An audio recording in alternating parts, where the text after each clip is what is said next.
দর্শক আমন্ত্রণ জানাচ্ছি রান্না বিষয়ক অনুষ্ঠান টুডেস কিচেনে। আজ আমি তৈরি করে দেখাবো onion chilli beef. Onion chilli beef actually Chinese স্বাদের হয়, কিন্তু এটার মধ্যে আমি একটু ফিউশন দেব। তাহলে এটা তৈরি করতে কি কি উপকরণ লাগছে চলুন এক নজরে দেখে নেই। বিফ, টেস্টিং সল্ট, চিনি, লবণ, ফ্রেশ ক্রিম, গুঁড়া দুধ, পেঁয়াজ কুচি, ময়দা, কাঁচামরিচ কুচি, আদা বাটা, রসুন বাটা, পেঁপে বাটা, ভিনেগার, শুকনো মরিচ butter, oyster sauce, soya sauce, গোলমরিচ, চিজ এবং একটু তেল। তাহলে দর্শক আমি শুরু করি। এটা বিফটাকে আমি এরকম চারকোনা করে কেটে একটু থেঁতা করে নিয়েছি হ্যামার দিয়ে। আপনারা শিলপাটাও থেঁতা করে নিতে পারেন। আমি এখানে হাফ কেজি আন্দাজে নিলাম।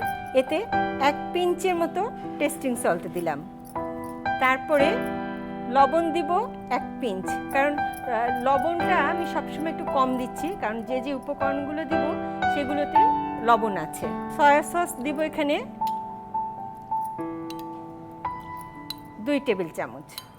গোলমরিচ দেব এখানে আধা চা চামচেরও কম। পেঁপে বাটা দেব। দর্শক আপনি যদি পেঁপে বাটা না দিতে চান তাহলে কিন্তু এটা প্রেসার কুকারে সিদ্ধ করবেন। আমি এখানে বড় 1 টেবিল চামচ পেঁপে বাটা দিলাম। আদা বাটা দিচ্ছি 1 চা চামচ। রসুন আমি বাটা দিচ্ছি এখানে হাফ চা চামচ।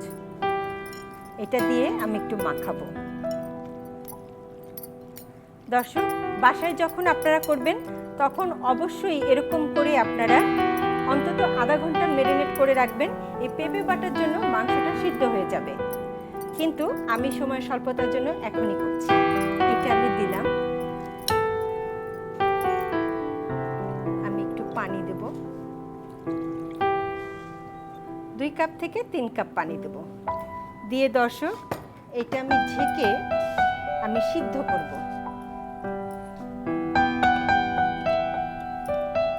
এটা দর্শক তেমন সময়ের কিছু নেই, অন্তত 10 মিনিট থেকে 15 মিনিট সময় লাগবে, কারণ সিদ্ধ হয়ে পানি শুকিয়ে যাবে। তারপরে আমি সেকেন্ড প্রসেসটা শুরু করব। সে পর্যন্ত দর্শক একটু অপেক্ষা করি। এবার দেখব যে আমার কি অবস্থা। এইটা দর্শক আমি কিন্তু চুলোটা নিভিয়ে রেখেছিলাম।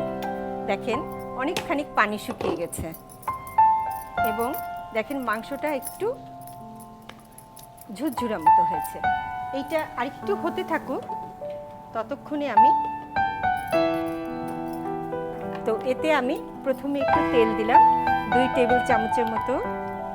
তার সাথে আমি অল্প একটু বাটার দেব প্রথমে, পরে নামানোর আগে আরেকটু বাটার দেব। 1 চা চামচের মতো বাটার দেব। বাটার দিয়ে আমি এখানে পেঁয়াজ রেখেছি। পেঁয়াজগুলো আমি একটু খোসা ছাড়ানো অবস্থায় রেখেছি, একটু মোটা মোটা করে। সেই পেঁয়াজটা আমি প্রথমে দেব। দর্শক এর সাথে আমি একটু আদা বাটা দেব। তাহলে হবে কি, আসলে গরুর মাংস তো একটু মশলার ফ্লেভারটা থাকলে সেটা ভালো লাগবে খেতে। ক্যাপসিকাম দেব। এখানে আমি 2 ধরনের ক্যাপসিকাম রেখেছি। অনিয়ন চিলি বিফ ক্যাপসিকামে কিন্তু চিলি ভাবটা বেশ কিছুটা থাকে। আর এর সাথে আমরা বাঙালিরা কিন্তু চিলি বিফ মানে একটু ঝাল ঝাল বুঝি, তো কাঁচামরিচ ফালি করে রেখেছি, সেটাও আমি একটু দিয়ে দেব। বেশ কিছুটা দেব। এই নাড়াচাড়া করে এখন আমি মাংসটা দেখেন আমার হয়ে গেছে। এখানে আমি হাফ কেজি মাংস নিয়েছি। তবে দর্শক এখানে কিন্তু আমার সবজি এবং মাংসের সমান সমান রেশিও হয়েছে। আপনারা চাইলে মাংস বেশি দিতে পারেন। আমি এখন এই মাংসটা আমি এখানে দিয়ে দেব। দিয়ে চুলোটা বন্ধ করে দেব। দিয়ে আমি এখন ওয়েস্টার সস দেব। ওয়েস্টার সস কিন্তু মাংস যখন আমি ম্যারিনেট করেছিলাম তখন আমি দেইনি, শুধু সয়া সস দিয়েছি। এখন আমি ওয়েস্টার সস দেব 1 টেবিল চামচ। Actually oyster sauce, cream, fresh cream এবং ভিনেগার, এই 3টে ফ্লেভার এটাকে স্ট্রং করবে। আমি একটু ভিনেগার দেব এখানে 2 টেবিল চামচের মতো। তার সাথে আমি একটু পানি দেব।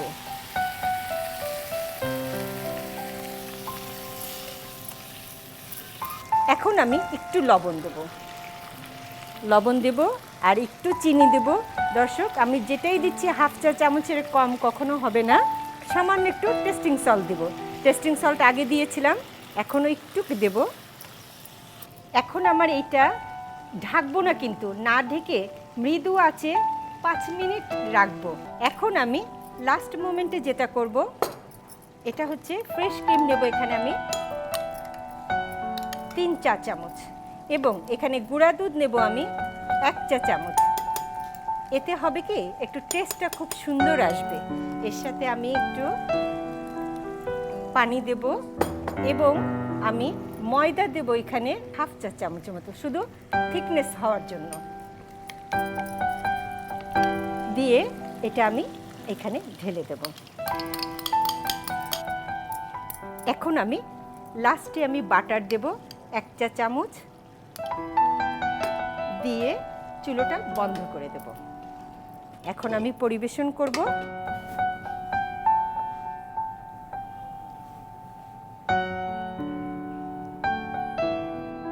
দর্শক, তৈরি হয়ে গেল আমার অনিয়ন চিলি বিফ। আপনারা যদি এটা বাসায় তৈরি করতে চান, আপনাদের সুবিধার জন্য এর পুরো প্রস্তুত প্রণালী বলে দিচ্ছি আরেকবার। প্রথমে হাফ কেজি গরুর মাংসকে 4 কোনা করে কেটে একটু থেতো করে নিয়ে সামান্য টেস্টিং সল্ট, 1 চিমটি লবণ, 2 টেবিল চামচ সয়া সস, হাফ চা চামচ গোলমরিচ, 1 টেবিল চামচ পেঁপে বাটা, 1 চা চামচ আদা বাটা ও হাফ চা চামচ রসুন বাটা দিয়ে আধা ঘন্টা ম্যারিনেট করে রাখতে হবে। এরপর একটি প্যানে মাংসের সাথে 3 কাপ পানি দিয়ে সেদ্ধ হওয়া পর্যন্ত রান্না করতে হবে। এবার আরেকটি প্যানে 2 টেবিল চামচ তেল, সামান্য বাটার, 1 কাপ পেঁয়াজ ফালি, আদা বাটা, ক্যাপসিকাম, কাঁচামরিচ, সেদ্ধ করা মাংস, 1 টেবিল চামচ ওয়েস্টার সস, 3 টেবিল চামচ ভিনেগার, হাফ কাপ পানি, সামান্য লবণ ও সামান্য টেস্টিং সল্ট দিয়ে মৃদু আঁচে 5 মিনিট রান্না করতে হবে। 5 মিনিট পরে হাফ কাপ ফ্রেশ ক্রিম ও 1 চা চামচ বাটার দিয়ে কিছুক্ষণ নেড়ে তুলে পরিবেশন করতে হবে। ব্যাস, তৈরি হয়ে গেল অনিয়ন চিলি বিফ। সুপ্রিয় দর্শক, অনিয়ন চিলি বিফ তৈরির পুরো প্রস্তুত প্রণালী দেখে নিলেন। এবার দেখব এই ডিশটাকে কত সুন্দর করে সাজিয়ে পরিবেশন করা যায়। সেজন্য আমাদের অনুষ্ঠানে উপস্থিত আছেন মোহাম্মদ বিল্লাল হোসেন। ভাইয়া, কেমন আছেন? আলহামদুলিল্লাহ আপু, আপনি কেমন আছেন? আমি আল্লাহর মতো ভালো আছি। আপনার কিন্তু গার্নিশের পাশাপাশি আপনার রান্না দেখার সৌভাগ্য আমার হয়েছে। তো আজকে এই ডিশটা আপনাকে দিলাম, আপনি কিভাবে সাজাবেন? বিফ চিলি অনিয়ন খুব ফেভারিট ডিশ। আমি একটু পেঁপে নিচ্ছি। আচ্ছা, পেঁপের মাথাটা কেটে নিচ্ছি। আমরা দুপাশ থেকে নিতে পারি, গোটার সাইড দিক নিতে পারি, ওই পাশটা নিতে পারি, যেই সাইডটা নিয়ে খুব ভালো লাগে। আচ্ছা। তো আমি এটাকে মার্ক করে নেব আগে। এটা হবে লিলি ফ্লাওয়ার। এবার আমি মার্কের উপর দিয়ে এই যে সামান্য ডাবি আমি কেটে নিচ্ছি।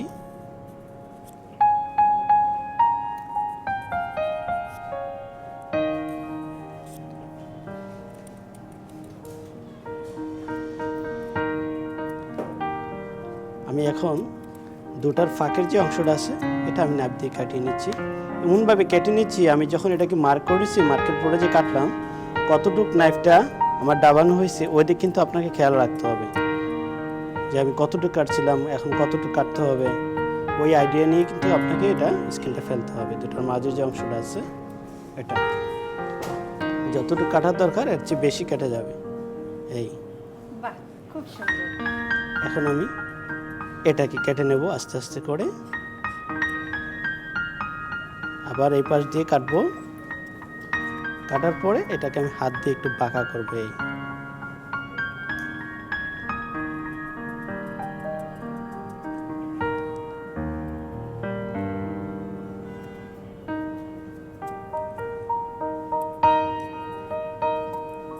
এভাবে আমি প্রত্যেকটা কেটে নেব। এখন আমি দুটার ফাঁকে আবার একইভাবে, এখন তো আর মার্ক করতে হবে না, একটার মাঝের থেকে আরেকটার মাঝে এভাবে আমি আরেকটি লেয়ার সেম একইভাবে কেটে নেব। তারপরে দুটার ফাঁকের অংশ আবার কেটে নেব। এভাবে আমি পুরোটাই কেটে ফেলব। এই দুটার ফাঁকের যে অংশটা আছে আবার একইভাবে আমি কেটে নিচ্ছি।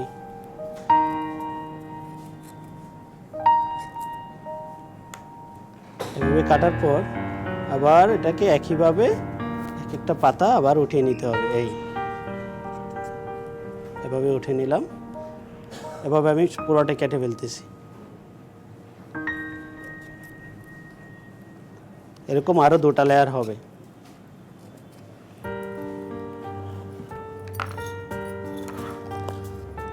এখন আমি এই লিলি ফ্লাওয়ারের ভিতরটা কিন্তু একটু হলুদ কালার থাকে, যে কলিটারের দিকে আমি একটু এখানে ফুড কালার দিয়ে দিচ্ছি যাতে একটু ফুটে ওঠে। অথবা আমরা একটু মিষ্টি কুমড়া দিয়ে ছোট্ট একটা কেটে এর মাঝে দিতে পারি।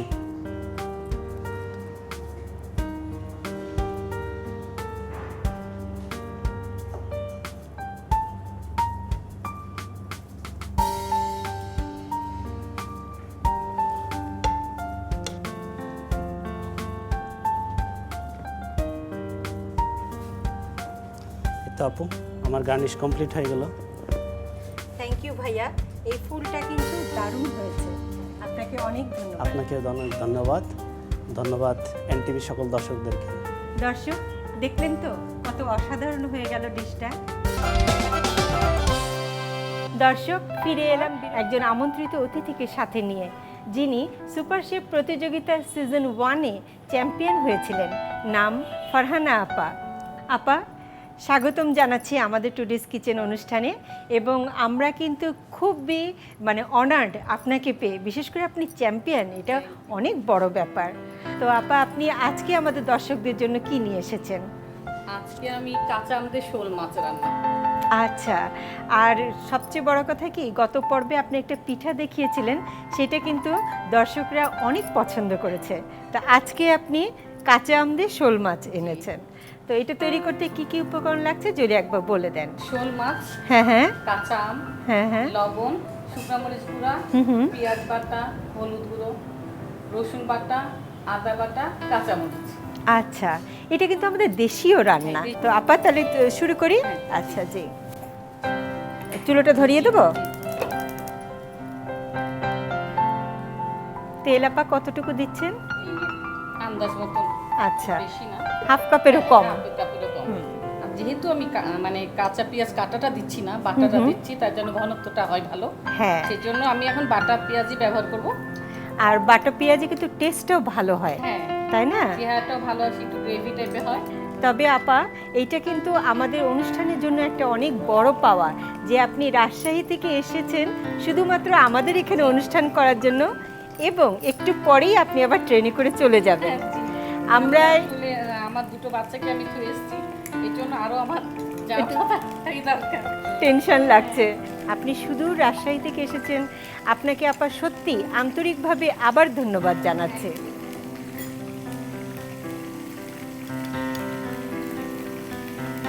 আচ্ছা, শুকনো মরিচ 1 টেবিল চামচ, তারপরে হলুদ গুঁড়া। আমি এখন একটু পানি দিলাম।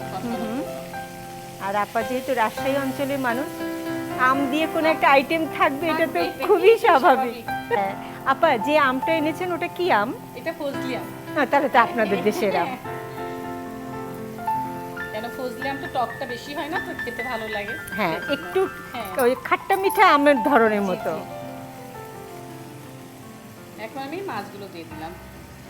শোল মাছ কিন্তু আসলে কাঁচা রান্নাই মজা লাগে, তাই না? হ্যাঁ, আর আম দিয়ে যে কোনো মাছ রান্না করলে না ভেজে রান্না করাই ভালো, ঠিক। টেস্টটা বেশি ভালো থাকে। হ্যাঁ, এটা একটা কি সুন্দর কালার আসে, ভাজলে কিন্তু এই কালারটা আসবে না। হ্যাঁ ঠিক। আর শোল মাছ কিন্তু এমনি একটু মজা, মজার মাছ। অনেক মজার মাছ। আর বড় মাছ ক্ষেত্রে বেশি কষালে আবার মাছগুলি বাঁকা হয়ে যায়, এটাও একটা ব্যাপার আছে। আচ্ছা, ঠিক। আমি এখন পানি দিই। আচ্ছা,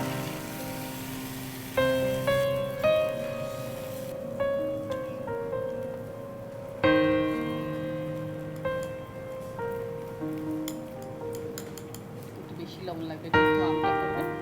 আচ্ছা, আপনি আসলে একটু বেশি লবণ দিলেন, আমটা দিবেন তাই? সেজন্য আচ্ছা, টকে একটু লবণ বেশি লাগে।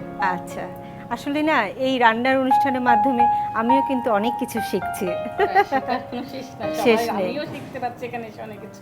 আসলে হয়েছে কি রান্নার জিনিসটা এমন নতুন নতুন অনেক কিছু শেখা যায়, তাই না? জি, অনেক কিছু শেখা। এখন আমি এটা ফুটাতে দিলাম। ঠিক আছে দর্শক, এখন আমি মাছটা কষিয়ে পানি দিয়ে ফুটাতে দিলাম। কিছুক্ষণ ফুটলে আমি আমটা ঢেলে দেবো। আমার সময় শেষ হয়ে এসছে। এখন আমরা ঢাকনটা তুলে যে কাঁচা আমটা ফালি করে রেখেছি হুম হুম। এখন আমি মাছের মধ্যে দিয়ে দেবো। আচ্ছা, ফজলি আমটা কিন্তু খুবই স্বাদের আম, রাজশাহীর বিখ্যাত আম। যেহেতু রাজশাহী থেকে এসেছি, রাজশাহীর আম দিয়ে মাছ রান্না করে রাজশাহীতে আম না নিয়ে আসলে কেমন কথা, সেজন্য আমি রাজশাহী থেকে আমটা নিয়ে এসেছি। ও আপনার এটা বাড়ির আম? এটা আমার বাসার আম। বাহ! দর্শক, এটাতে কিন্তু আলাদা একটা ইমোশন কাজ করছে। আপা রাজশাহী থেকে এসেছেন এবং সাথে করে ওনার নিজের গাছের আম নিয়ে এসেছেন, সেইটা আমাদের রান্না করে দেখাচ্ছেন। ফজলি আম খেতে কিন্তু খুবই মজা, চমৎকার। হ্যাঁ সত্যি। কাঁচা, পাকা আবার ফজলি ভালো না, কাঁচাটাই ফজলি ভালো। আচ্ছা, কাঁচা ফজলি আম ভালো। ভালো। আসলে না এটা কিন্তু জানতাম না, যাই বলেন। আমরা আসলে ঢাকার মানুষ বড় আম দেখে মনে করে ভালো, ফজলিটা ভালো, তাই না? ঠিকই। আমরা যেহেতু রাখছি হুম হুম। সেই জন্য জানি কোন আমটা কিসের জন্য ভালো। হ্যাঁ, আর ফজলি আমটা কাঁচা ভালো। কাঁচা ভালো। আচ্ছা, এবার আমি ঢেকে দিলাম আমগুলি তারপর। এটা আসলে কোনো সময় নেই যে 10 মিনিট 15 মিনিট তা নাই, এটা- বাঙালি রান্না তো। এটা আমের একটু বেশি আবার মাখা ভালো লাগে না, একটু ঝোল থাকবে, একটু মাখা থাকবে, ভালো লাগে। তাহলে আচ্ছা, মাছটা হয়ে গেছে। এখন আমি বাহ। কাঁচামরিচ দিয়ে জাস্ট শুধু উপর দিয়ে একটু ঘ্রাণের জন্য, ঝালের জন্য না, একটু স্বাদের জন্য আমি কাঁচামরিচ দিয়ে দিলাম, আচ্ছা। বেশি না। কয়েক সেকেন্ড আমি ঢেকে একটু গন্ধটা যখন একটু বেরাবে হ্যাঁ, তখন হ্যাঁ, আমি হ্যাঁ। হয়ে যাবে। আচ্ছা, জাস্ট একটু ঘ্রাণটা একটু বের হওয়ার জন্য। হ্যাঁ, মানে ঝাল হবে না, কিন্তু এটা স্বাদের ব্যাপার, স্বাদটা ভালো হবে। মানে এইটা কিন্তু সত্যি পেঁয়াজ বাটা দেওয়ার জন্য এটার লুকটা খুব সুন্দর এসেছে এবং মনে হচ্ছে কি আমার নানি দাদিরা কাঠের চুলায় রান্না করলে যেরকম হয় সেরকম পেঁয়াজ আসছে। মানে ভাজা দিলে কালো হয়ে যায়, হুম। মাছের ক্ষেত্রে ভাজা দেওয়াই উচিত না। দেওয়া উচিত না, হ্যাঁ কাঁচা বাটা দিলে জিনিসটা হয়, আর খুব অল্প কষাতে হয় মাছটা। হ্যাঁ ঠিক। হয়ে গেছে শোল মাছ দিয়ে।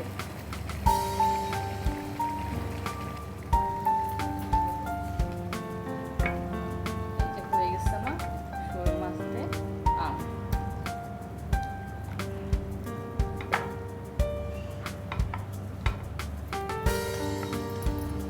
হয়ে গেছে আমার শোল মাছ কাঁচা আম দিয়ে রান্না।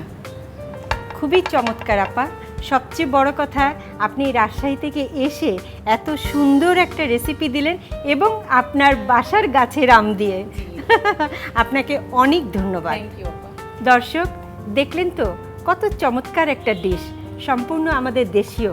এটা যদি আপনি বাসায় তৈরি করতে চান আপনার সুবিধার জন্য এর পুরো প্রস্তুত প্রণালী দেখিয়ে দিচ্ছি আরও একবার। প্রথমে একটি প্যানে আন্দাজ মতো তেলে 2 টেবিল চামচ পেঁয়াজ বাটা, 1 টেবিল চামচ রসুন বাটা, 1 টেবিল চামচ আদা বাটা, 1 টেবিল চামচ হলুদ এবং মরিচ গুঁড়া ও সামান্য পানি দিয়ে একটু কষিয়ে নিতে হবে। এবার শোল মাছগুলো এর মধ্যে দিয়ে কিছুক্ষণ নেড়ে পরিমাণ মতো পানি ও লবণ দিয়ে ঢেকে কিছুক্ষণ রান্না করতে হবে। এরপর টুকরো করা কাঁচা ফজলি আম দিয়ে আরও কিছুক্ষণ ঢেকে রান্না করতে হবে। এরপর ঝোলটা একটু ঘন হয়ে এলে কয়েকটি কাঁচামরিচ দিয়ে কিছুক্ষণ ঢেকে রান্না করে তুলে পরিবেশন করতে হবে। ব্যাস তৈরি হয়ে গেল কাঁচা আমের শোল মাছ। দর্শক দেখতে দেখতে দুটো আয়োজনই শেষ হয়ে গেল। একটা আমাদের খুব প্রচলিত দেশি রান্না এবং আরেকটা ভিন্নধর্মী রান্না।